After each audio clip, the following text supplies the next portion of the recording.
It's extra drama for book number 28, Alone in the Crowd.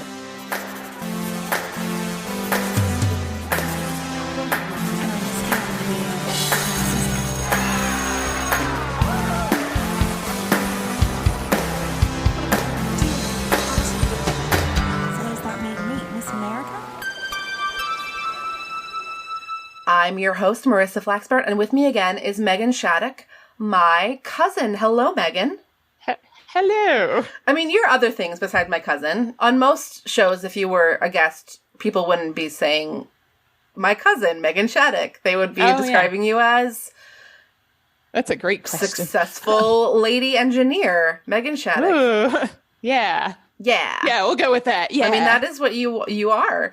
But Megan and I are the only two cousins. Megan, you are as close to me as a sister. We're the only two cousins that ever cousined. Yeah. I mean, no, we're the only two cousins in our little branch of the family. The only two, both only children. I feel a very sisterly relationship with you, Megan. Yeah, definitely. So, just to set that up for the listeners, although we did grow up far away from each other. It was always exciting when you would come to town. Yeah, that is a nice thing about that is a nice thing about far away relations. Actually, as is referenced in an earlier book of Sweet Valley High, when the Wakefield's grandparents come to town for 3 whole weeks. Was that this book or was that was one I was listening to? Sorry, I'm getting my Sweet Valleys confused. That's the one. That's the same one that you were talking about in the main episode with Emily Meyer. Yeah, because their grandparents stayed for it was a long time. It was a long time. 3 weeks.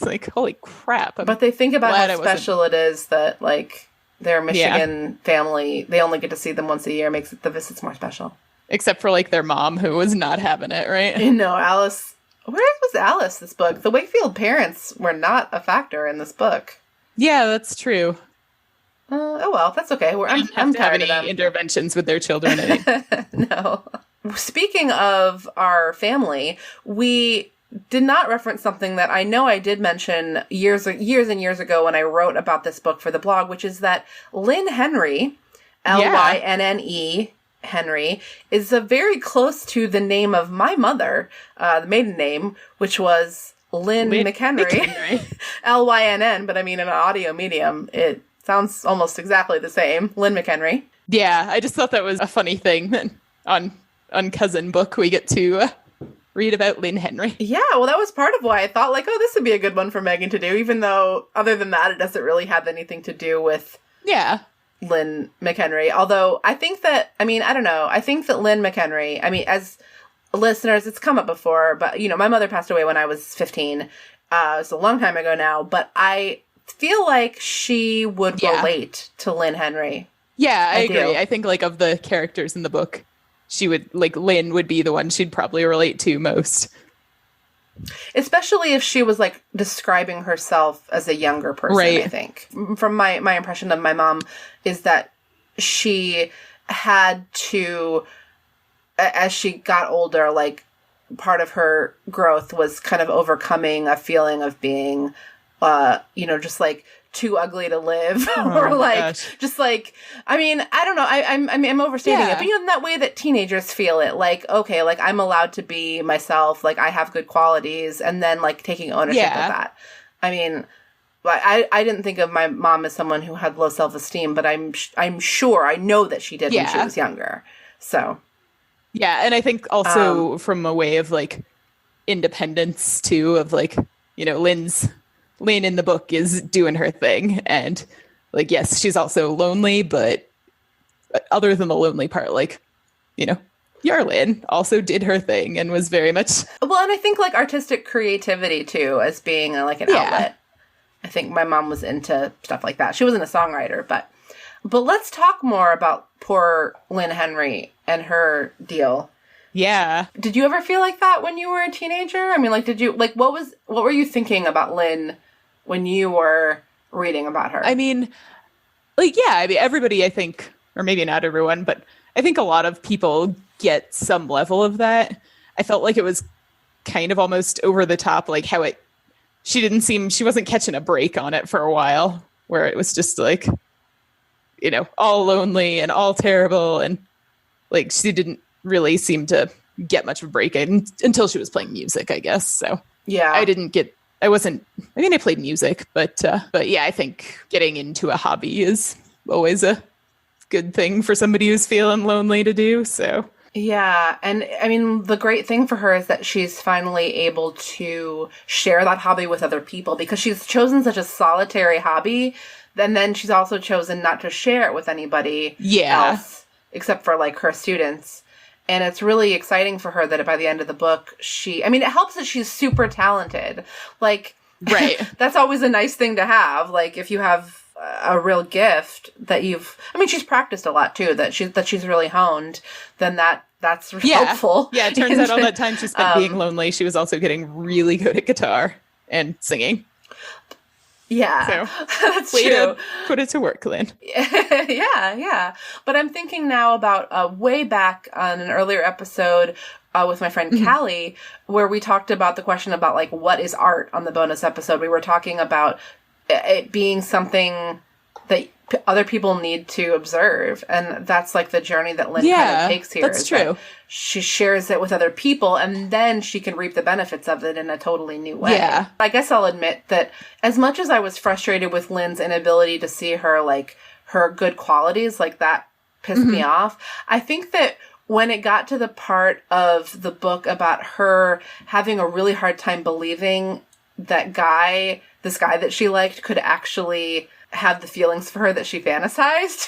That was the part where I was like, especially as a teenager, but I haven't fully grown out of it, this feeling of like, reminding yourself that like, not like some people, like that sounds so pitiful, but like the idea that someone could find you attractive is something that's a part of my own life where sometimes I feel like I'm still stuck in adolescence. It's like you get caught up. I know that's weird to say. I don't know. Maybe I'll cut this part out of the episode. No, but yeah, like I think that like it's certainly relatable though. Like, I mean, maybe not to like the Elizabeths or Jessicas of the world who can't imagine eating lunch alone, but like, yeah, I mean, like I think battling that teen insecurity or, a wicked imposter syndrome, that's, kind of similar in a way. So I kind of relate on that front. Yeah, no, I think those ideas are actually really similar, really carefully linked. I've been having an experience lately where this play that I wrote that people are being very complimentary of, people that have heard it,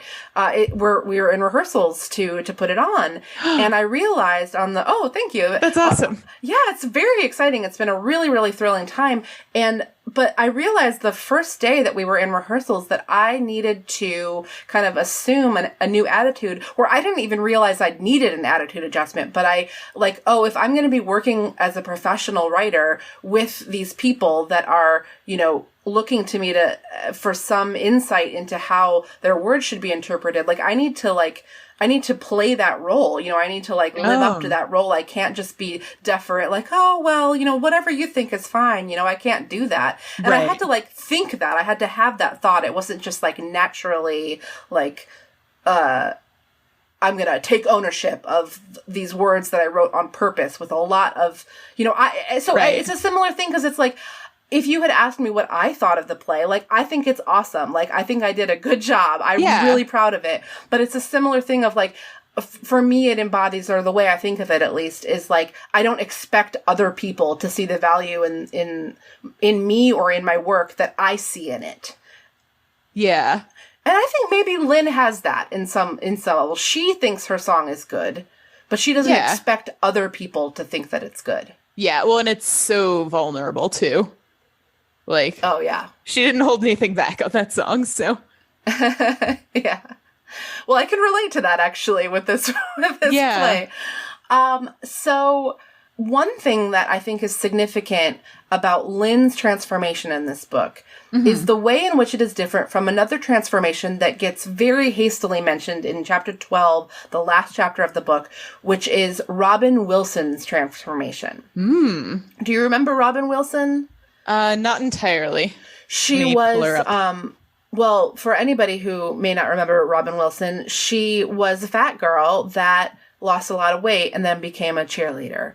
So that was her story, and she's kept the weight off, but the book hastily references that Robin could relate to Lynne and think about her with some pride now that she's seen her transformation. But of course, what sucks about Robin's transformation, I mean, you know what sucks about it.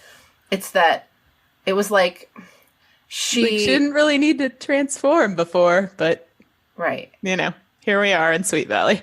Like, she needed a personality change, and she got that, and that was good. But, like, the necessity of her physical change in the universe of the book is really frustrating. Yeah, that's kind of shitty.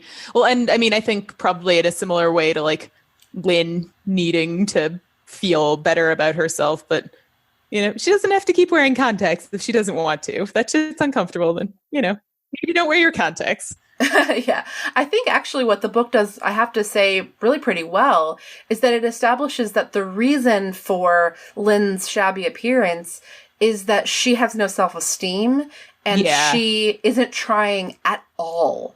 You know? It's not like I don't know, She's All That scenario where it's like, that's she just the movie I kept thinking of, though. But yeah, I was trying to remember what it was called. It's not just that. It's also that she has so little self-esteem that she is putting in like negative effort. Yeah. So it's kind of special when she's able to like transform in this way. Right. And it feels almost like good advice for young girls. It's less shitty than what they did to Robin. And oh my God, Megan, this is 2 books in a row. You have no way of knowing this because the episode before yours hasn't been released at this point when we're recording. But this is 2 books in a row where I think like this would not be a bad thing for teenage girls to read. Yeah. It's weird. Yeah. No, and I mean, I think like it seems a lot more relatable to a lot more teenage girls than, you know, like bubbly Jessica and studious but still really attractive Elizabeth and, you know, their perfect lives or whatever. Yeah.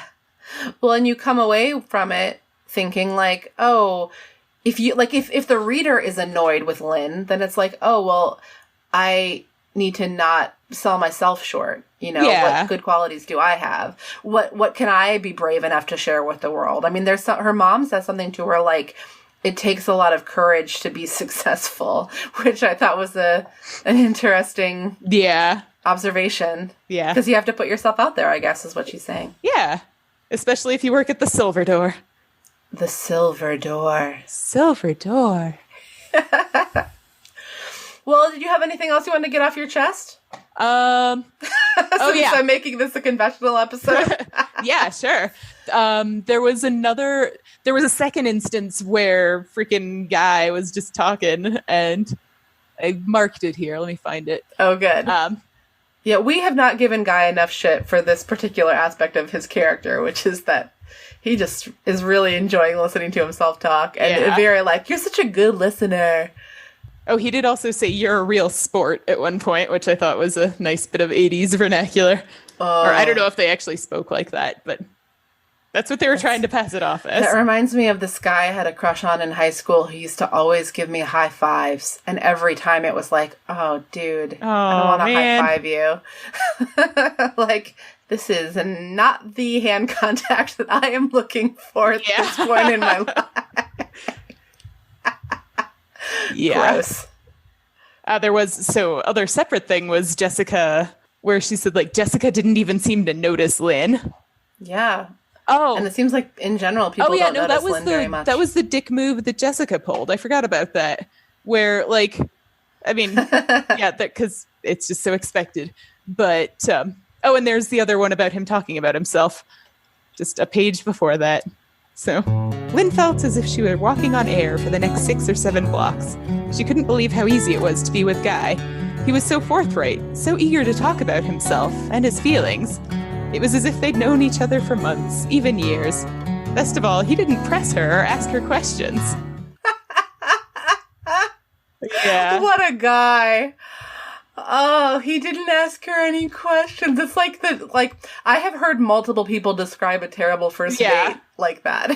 You know, like he just talked about himself the whole time and his emotions, and he did not ask me any questions. But that's what you want. If that's Lynne, then that's what he's got. So Yeah. Lynne is into it. They have a relationship dynamic that can really work for both of them. One of them loves to talk and the other one loves to not talk. Even right after that, it talks about that people asking her questions is what had so often interfered with her friendships. It's like, that if you don't want to get asked questions, you might not have good friendships. Ooh, I don't know. A secretive type.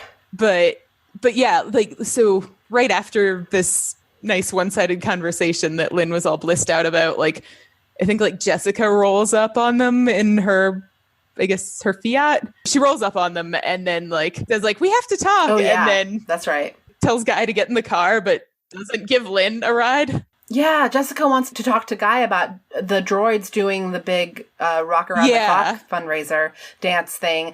And Guy is like, oh, Lynne, I don't know, is this okay? And Lynn's like, yeah, sure, whatever. But Jessica doesn't even bother saying, nor does Guy, like, Lynne will give you a ride too. It's really actually kind of bullshit. Just like, later, sucker. But I'm going to give it a pass because it was necessary. It was expedient for the story. Very true. They could have, I guess Lynne could have gotten in the car and just like been awkward, but. That's true. It was a plot thing. Yeah. Oh, and then he calls her a real sport again. Ugh. You're a real sport. You know that? Yeah, like, I feel like that's something I might say insultingly to somebody at work. Like, bless your heart. You're a real sport. Yeah, you are just a real sport. You know that? Well, Megan, thank you for being the real sport. You're so welcome. Thank you for having me. You are also very welcome. Welcome to the club. We were already in a family together, but now we are together in arguably a much more important family, the family of Sweet Valley High readers and the even more exclusive family of Sweet Valley Diaries guests. Ooh. Welcome. Thank you. Thank you so much. You are welcome and welcome. Hooray. Okay, that's it. Listeners, tune in next week to find out about bitter rivals. Oh, so bitter. Amy Sutton and Enid Rollins are so bitter. It just makes you make a face. Yes. I don't know. Anyway, bye. Bye. So does that make me Miss America? Is it okay with you if we just like talk about our thoughts about Lynne Henry and like her deal? Yeah, what is her deal? Boy, I hope this is recording.